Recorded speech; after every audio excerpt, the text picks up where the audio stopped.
পথের ধারে নাম হারা ফুল ফুটে কত রাত্রি দিনে, যে তারে চিনতে পারে দাম দিয়ে তারে কিনে। পথের ধারে জন্মালেও এর ভেষজ গুণাগুণ, ঔষধি গুণাগুণ কিন্তু অনেক রয়েছে। এই পুষ্পমঞ্জুরিগুলা ঔষধি গুণাগুণ সম্পন্ন। দাঁতের ব্যথায় এই ফুল খুবই কার্যকর। দাঁতের ব্যথা হলে এই ফুলগুলা একটু থেতলিয়ে ব্যথাযুক্ত স্থানে লাগিয়ে দিলে খুব তাড়াতাড়ি দাঁতের ব্যথা উপশম হয়। শীতের দিনে জিহ্বায় এক ধরনের ঘা হয়, জিহ্বা ফাটা ফাটা মনে হয়।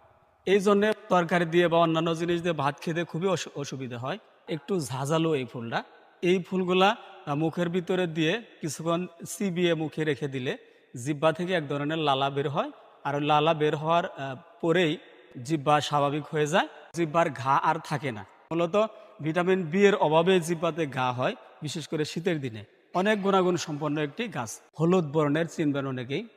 পথের ধারে রাস্তার পাশ দিয়ে, তারপরে আইলের দিয়ে এই ফুলগুলা জন্মে। তো এটি দন্তরাজ হিসেবে আমাদের জামালপুরে বহুল পরিচিত। তো এটি আদিকাল থেকেই গ্রামের সাধারণ মানুষেরা ব্যবহার করে আসছে।